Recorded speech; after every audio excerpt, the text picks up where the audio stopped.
You just watched a pro league head coach stand at a podium and declare the words, fist in the throat, is crazy, twice, and clearly meant every single syllable.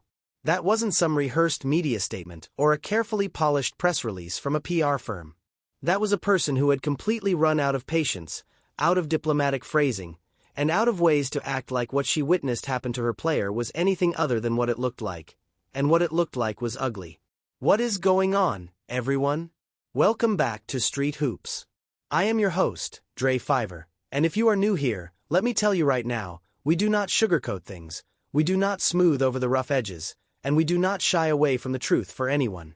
Today, we are diving deep into the most explosive, most discussed, and most genuinely disturbing story in women's basketball right now. It involves three things that should never coexist in a professional league: a superstar player, a fist to the throat, and a referee crew that somehow saw absolutely nothing. Grab your drink, get comfortable, and let's break it down.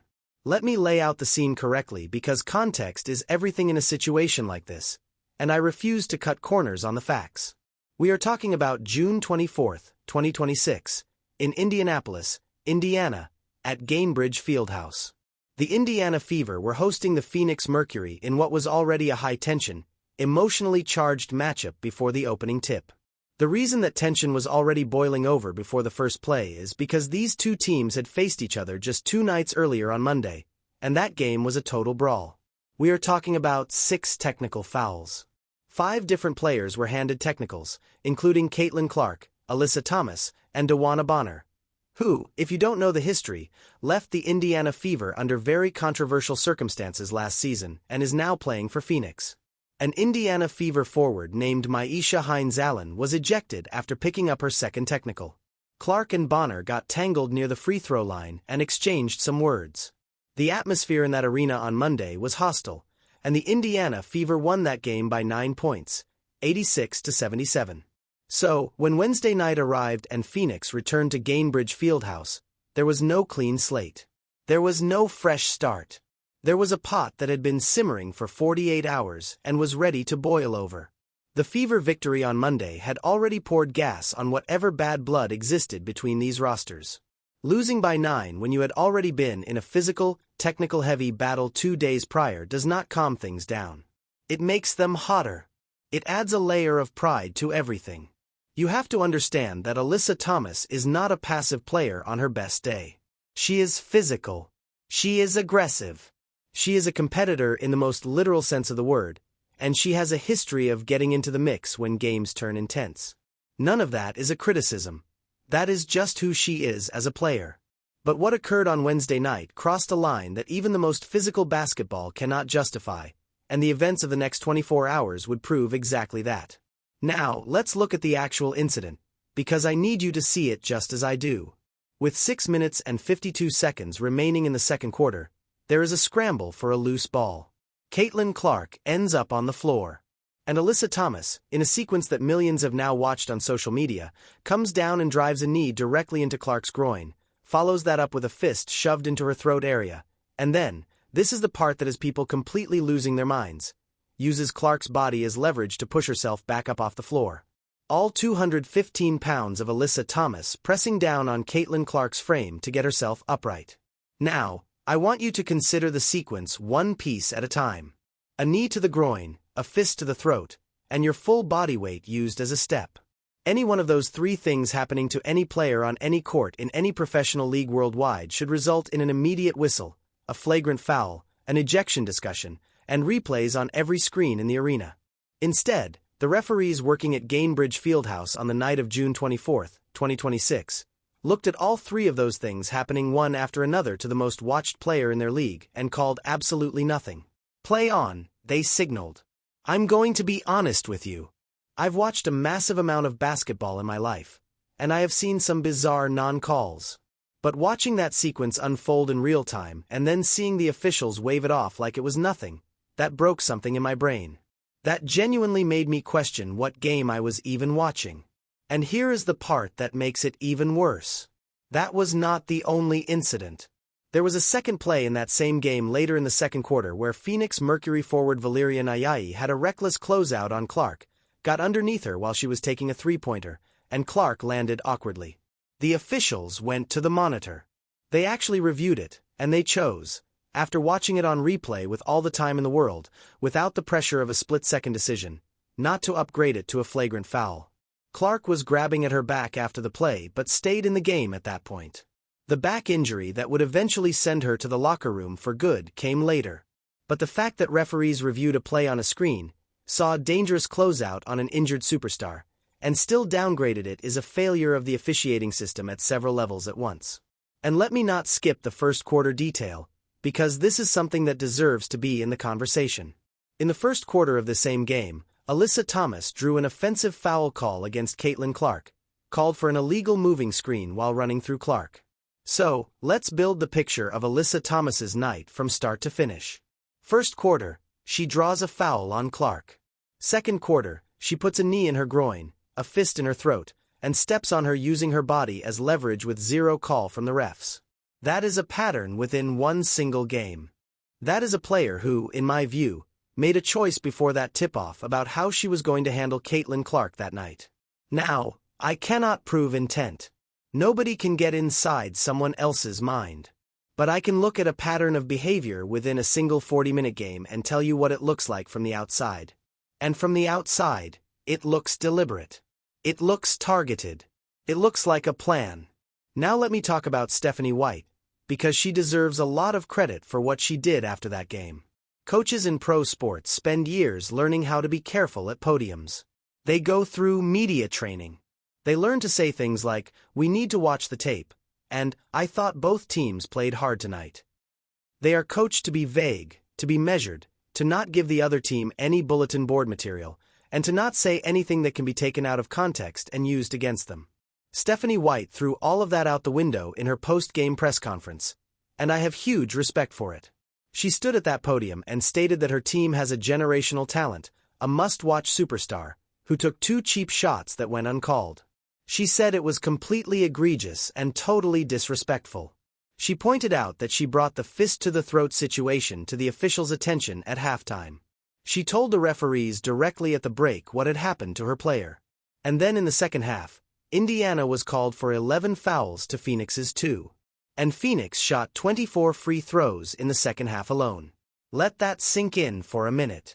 She reported the throat punch to the refs at halftime, and in the second half, her team was called for 11 fouls. That is either the most incredible officiating coincidence in WNBA history, or it is something much more uncomfortable to say out loud. White also said something that has been echoing across every sports conversation I have heard in the last 24 hours.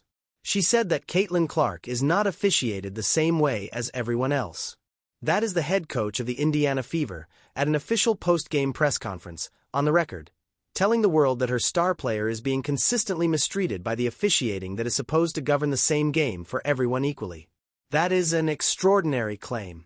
And the fact that it is not being treated as the bombshell it truly is by certain corners of sports media tells you everything you need to know about which stories people are comfortable pursuing and which ones they would rather let quietly fade away. Clark herself did not make it to the fourth quarter. She left the game in the second half with a back injury, and as of the time of this script, the Fever have not given a return timeline. What we do know is that Clark has reportedly been dealing with back issues all season.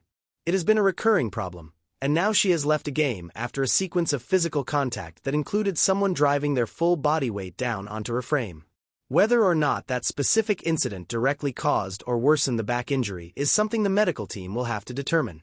But the look of it, the fact that the league's most vital player is potentially sidelined because of contact that the referees refuse to call, is a disaster for a league that is supposed to be in the middle of its greatest growth era ever. Now let's get to the suspension. And this is where I really need you to weigh in, because this is the part of the story that has the whole internet divided.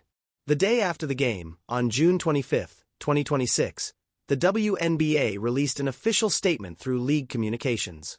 The league announced that after a post-game review, Phoenix Mercury forward Alyssa Thomas had received a flagrant foul 2 penalty and a 1-game suspension. The league's own language described the contact as recklessly making contact with her fist to the throat area of Caitlin Clark. 1 game. 1 single game. She will miss the Mercury's next game against the Toronto Tempo on June 27th. And here is my own opinion, Dre Fiver speaking directly to you right now. One game is not a punishment. One game is a press release. One game is the league doing the bare minimum required to look like it is taking the situation seriously without actually doing anything that will hurt Alyssa Thomas or the Phoenix Mercury in any real way. Missing one next game against a team not in the middle of a playoff race is not a deterrent. It is a schedule inconvenience. 5 games would send a message. 10 games would be accountability. The rest of the season would be a statement. One game is a sticky note on a wall that everyone will walk past by Monday without a second thought. And the reason this matters beyond just this one incident is the pattern it sets. This is now at least the 3rd time the WNBA has had to step in after the fact to upgrade a foul or issue a suspension for physical contact aimed at Caitlin Clark. During her rookie season, former Chicago Sky guard Chendi Carter blindsided Clark with a shoulder check on a play that had nothing to do with the ball. No call during the game, upgraded to a flagrant by the league after review, 1-game suspension issued. Then there was the Dejonai Carrington situation. And now Alyssa Thomas. 3 incidents, 3 post-game reviews, 3 suspensions that amounted to 1 game each. The price established through consistent league action for targeting Caitlin Clark in a physically dangerous and non-basketball manner is 1 missed game. That is the official going rate that has been set. And until something changes that math, there is no reason to expect the behavior to stop because the math works out just fine for anyone willing to pay it. Now let's talk about something that made this whole situation even more shocking and even more revealing about the culture surrounding this league. After Phoenix's 111-109 win, a game where their player put a fist in Caitlin Clark's throat and Clark left with a back injury, the Phoenix Mercury's official social media account posted a meme featuring a cartoon player lying on the floor and the caption, "Do you want a piece of this?" which was clearly a wordplay reference to DeWanna Bonner. Now look, I understand that sports teams have become more aggressive and personality-driven on social media lately. That is a real trend and it is not inherently wrong. Trash talk is part of the game.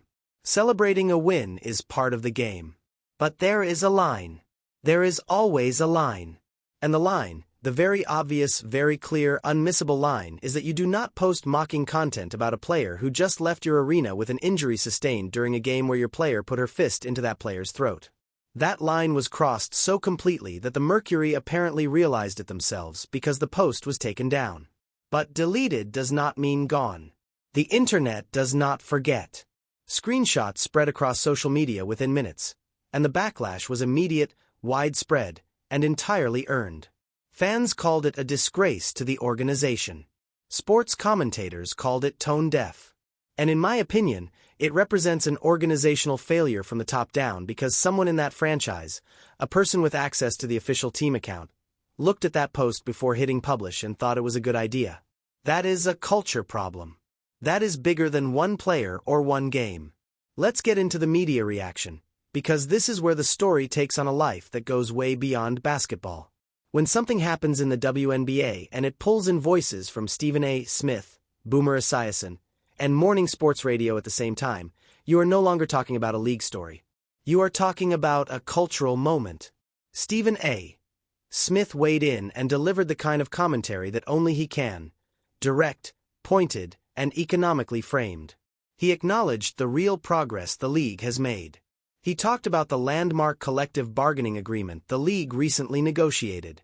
He talked about genuine growth and aspirations being met, and then he shifted to the core issue. Don't get in the way of the cash cow. Don't compromise and hurt the game by taking out the player who is driving all of that growth every time you get the opportunity. And he said it clearly. That is not smart. That is not smart at all. When Stephen A. Smith is telling your league on camera on one of the most watched sports platforms in the world that they aren't being smart about protecting their biggest asset, that is not a hater talking. That is a business analyst with a microphone giving a diagnosis the patient needs to hear. Then you have Boomer Esiason, who took the temperature of the moment to a completely different place. He said on air that if he were Caitlin Clark, he would seriously think about going overseas, going somewhere that would give her the royal treatment and real money. Now, practically speaking, there are real limitations to that scenario, as the conversation immediately pointed out. The Russia situation with Brittany Griner is a reminder that playing overseas is not without its own serious complications, and the Saudi money mentioned in the same conversation is not available to women's basketball players the way it has been for men. But here is what Boomer's take tells you, and I want you to hear this clearly. Boomer Esiason is not a WNBA analyst. He does not cover this league. He does not watch the games regularly.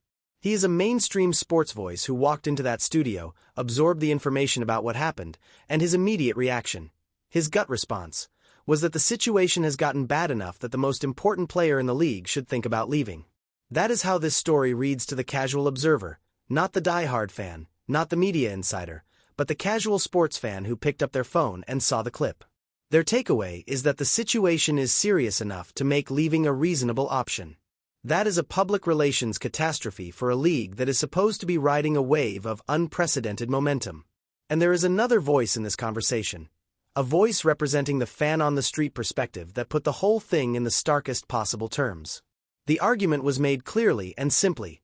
If Caitlin Clark walked away from the WNBA tomorrow, the league would have a problem. Not a challenge, not a setback, a problem. Because when she isn't playing, attendance drops. When she isn't playing, viewership drops. When she isn't playing, the money follows her out the door and the cameras follow soon after. The comparison was drawn to what the NBA did with Michael Jordan and the Pistons. The league eventually made it clear that the kind of physical targeting Detroit was doing to Chicago would not be tolerated, and they made rule adjustments to protect their star. The comparison was drawn to the NFL protecting Tom Brady after his knee injury, making dramatic rule changes to protect quarterbacks. The argument was not that Caitlin Clark deserves special treatment because of who she is as a person. The argument was that she deserves special protection because of what she represents to the league's financial health and cultural relevance.